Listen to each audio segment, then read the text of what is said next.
The MCU is packed with gods, aliens, super soldiers, and billionaires. But not all of them were created equal, at least not in the brain department. Some characters have literally saved the entire universe using nothing but their minds. They figured out time travel, cracked alien technology, and built weapons out of scrap metal in a cave. And then there are the others. Characters who called a warlord to their exact location while drunk. Characters who punched Thanos in the face mid-plan and doomed half of all life in the universe. Characters who honestly should not be trusted to chaperone a field trip, let alone fight supervillains. So today we're breaking it all down, the smartest and the dumbest characters the MCU has ever given us. Starting with the big brain at the top of the list, Tony Stark. When people talk about the smartest minds in the MCU, one name comes up first every single time: Tony Stark. And it's not even close. Tony built his first Iron Man suit inside a cave with limited tools while being held prisoner. That alone would put most people on the genius list. But Tony didn't stop there.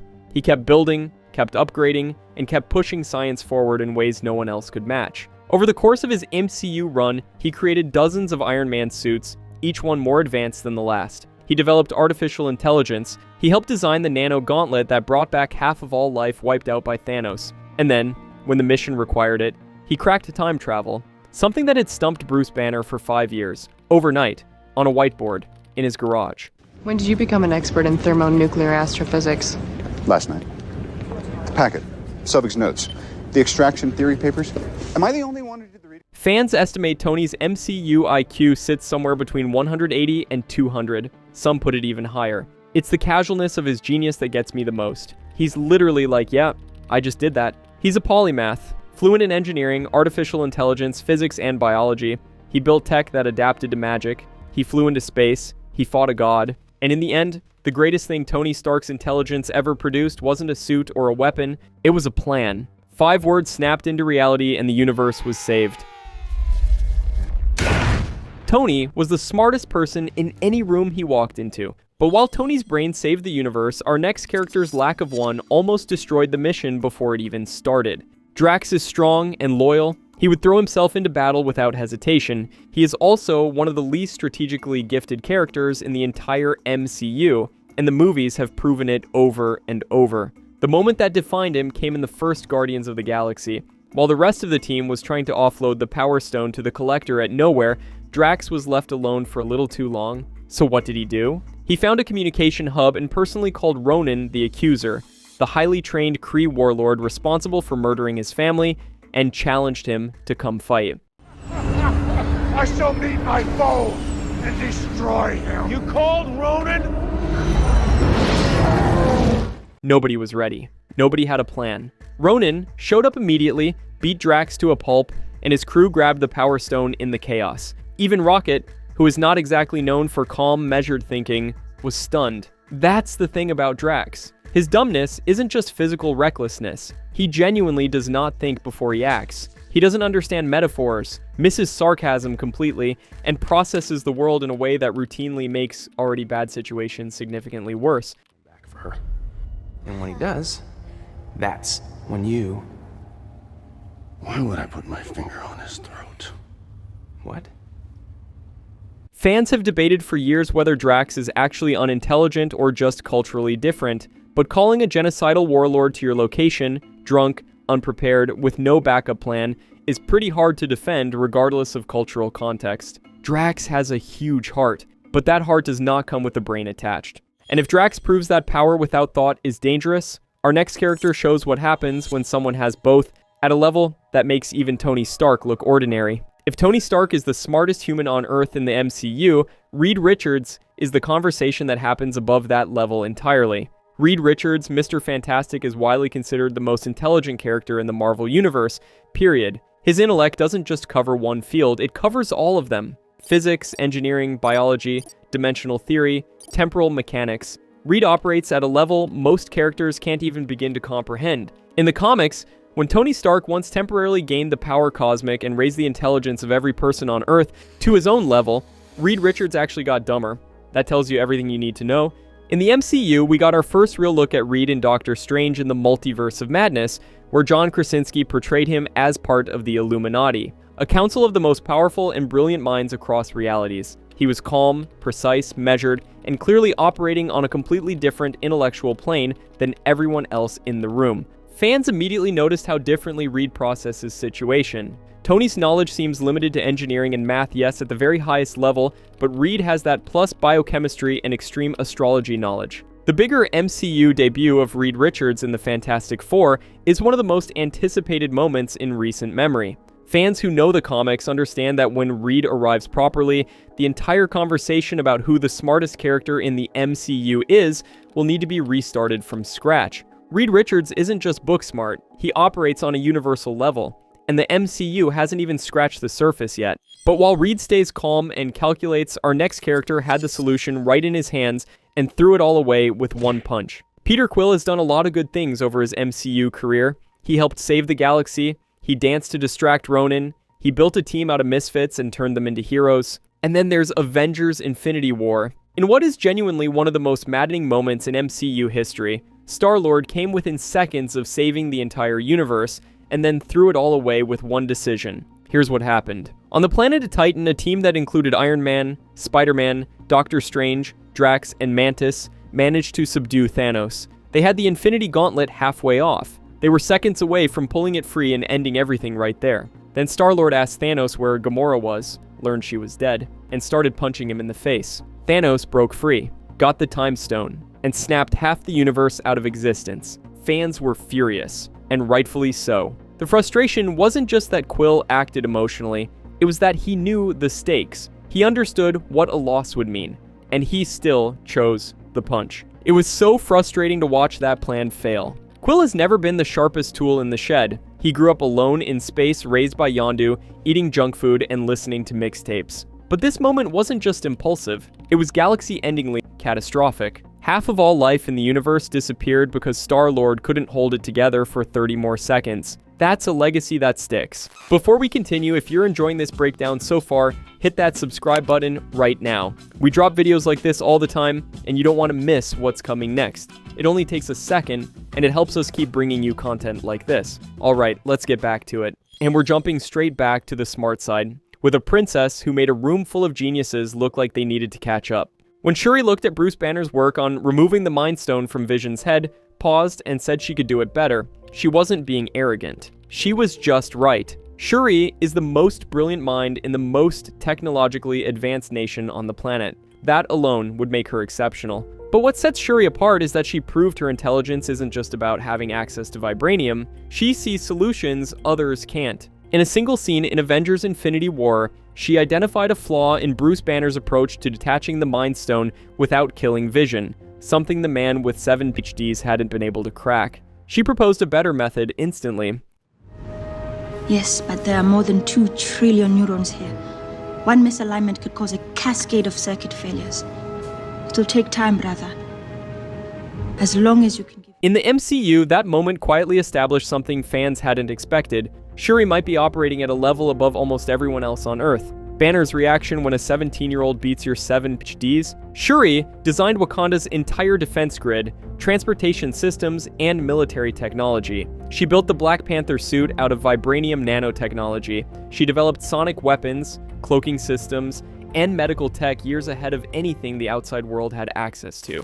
I think that one day, artificial intelligence is going to kill us all. My AI isn't like the movies, mother. It does exactly what I tell it to do.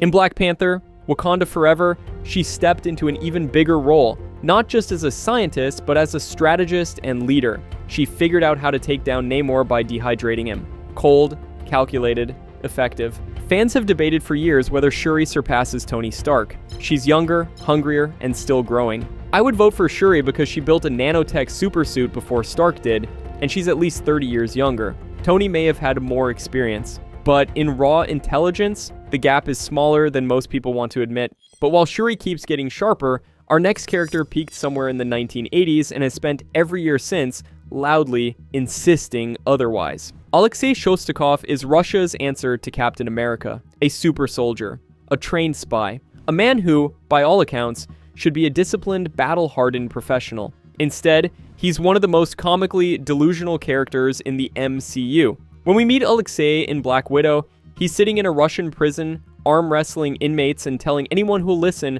about the time he fought Captain America in the 1980s. He describes it in vivid detail, turning Cap's shield against him, pushing him out a window, earning the respect of his great rival. There's one small problem: Captain America was frozen in ice during the 1980s. Steve Rogers went under in 1945 and didn't wake up until 2011. When another inmate, Ursa, pointed this out to Alexei with basic math, Alexei snapped the man's wrist. Captain America was still frozen in ice then.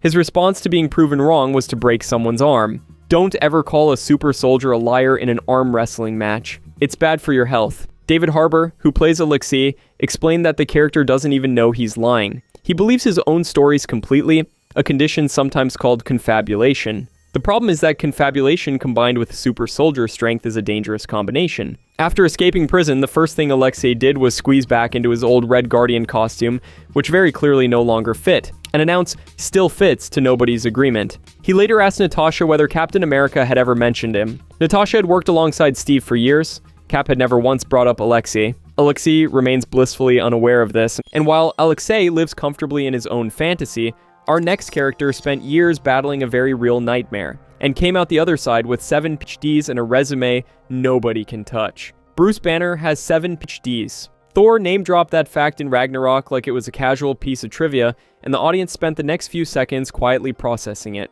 But even that doesn't fully capture what makes Bruce one of the most remarkable minds in the MCU. Bruce is the world's foremost expert on gamma radiation, a field so niche and so dangerous that practically no one else on the planet could even keep up with him. He helped Tony Stark design and build the Nano Gauntlet in Endgame, the device that ultimately brought back the 5 billion people Thanos erased. And while Tony cracked the time travel equation overnight, Bruce was the one who had been inching toward the answer for 5 years, doing the foundational work that made Tony's breakthrough possible. Well, if he could do that, he could achieve heavy ion fusion at any reactor on the planet. Finally. Is that what just happened? It's good to meet you, Dr. Banner.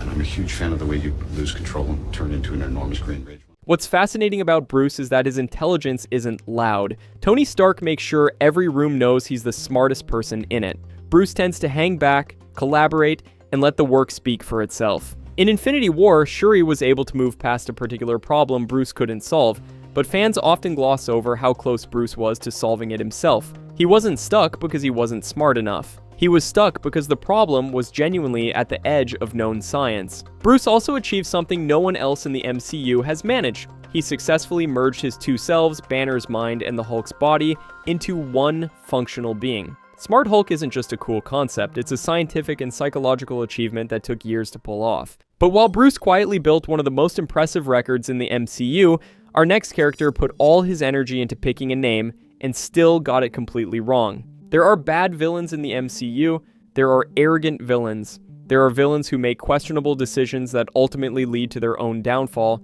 and then there is Taserface. Taserface is a Ravager who stages a mutiny against Yondu in Guardians of the Galaxy Volume 2 and takes control of the faction. On paper, that's a reasonably bold power move. In execution, it is one of the most embarrassingly self-defeating villain arcs in MCU history.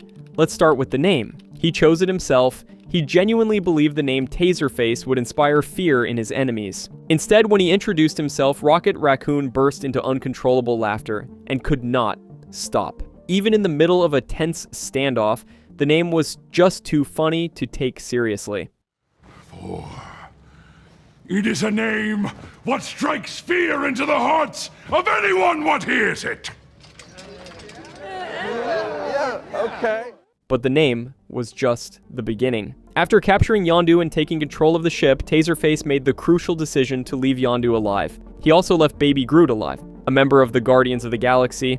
He then left Yondu's Yaka arrow lying around, even though he absolutely knew how deadly it was. He knew. He just didn't break it. Groot eventually retrieved the fin and arrow for Yondu. Yondu escaped. Yondu proceeded to kill every single person loyal to Taserface, and then the ship was destroyed. Taserface's entire operation and the mutiny, the crew, the ship, was unraveled by a baby tree and a guy with a whistle. He called to report the escape himself, still announcing his name proudly as the station dissolved into laughter. And the one laughing hardest at Taserface, the scrappiest, most chaotic genius in the entire galaxy. Rocket Raccoon looks like a raccoon. He acts like someone who'd steal your wallet and flip you off on the way out. He is rude, he is chaotic, and he is, underneath all of it, one of the most genuinely brilliant minds in the entire galaxy. Not on Earth, in the galaxy. Rocket has said as much himself. Ratchet, how's it going? It's Rocket. Take it easy. You're only a genius on Earth, pal. That distinction matters because Rocket doesn't operate on Earth scale. His intelligence is cosmic. He was created by the High Evolutionary, an alien scientist who genetically modified and cybernetically enhanced him beyond what nature intended. That process gave Rocket the ability to think at a level that puts him in rare company. And he's done things with that intelligence that other characters couldn't even attempt. He broke out of a maximum security prison using spare parts other people literally didn't notice. He held his own working alongside Tony Stark and Bruce Banner, two of Earth's greatest minds, while helping build the Nano Gauntlet in Endgame. He can disassemble, rebuild, and improve just about any piece of technology he touches, often in minutes. In Guardians of the Galaxy Volume 3, fans got the full picture of what Rocket went through to become who he is, and it hit differently. The High Evolutionary didn't just experiment on him. He created a creature capable of outsmarting his own creator, and that's exactly what Rocket did. The name's Rocket. Rocket Raccoon. Don't let the fur and the attitude fool you. Rocket Raccoon is terrifyingly smart. But if Rocket proves intelligence can come from anywhere, our final entry proves that a degree and a job title are no guarantee of it whatsoever. Roger Harrington is a science teacher at Midtown School of Science and Technology. He has a degree from Culver University. He oversees the academic decathlon team. He has a professional career built around educating young minds. And he is spectacularly unaware of everything happening around him at all times. The evidence stacks up quickly. In Spider-Man Homecoming, he completely missed the fact that one of his students, Peter Parker, was disappearing at regular intervals, missing events, and behaving in patterns that anyone paying even minimal attention would flag. He noticed nothing. In Spider-Man Far From Home, things got worse. Harrington took his students on a trip to Europe and seemed to have done zero preparation. He dropped his camera in a Venetian canal. He took his class to a museum that was closed. He accepted a series of highly suspicious travel upgrades, last minute, unexplained, clearly unusual, without asking a single question. When everything was said and done after his students had survived a supernatural attack on Venice and a drone strike in Prague, Harrington wrapped it all up with one of the greatest lines in MCU history. As you know, we made it out alive, and that's the important thing. I couldn't bear to lose a student on a school trip. Not again. He said, "Not again." No follow-up, no explanation. Just the implication that this had happened before, delivered completely casually, and then the subject was dropped forever. Roger Harrington remains one of the most unintentionally terrifying characters in the Spider-Man universe. And that brings everything full circle. For every Tony Stark saving the universe with 5 words, there's a Taserface announcing his own name to an empty room while everyone laughs. That balance is exactly what makes this franchise so impossible to stop watching.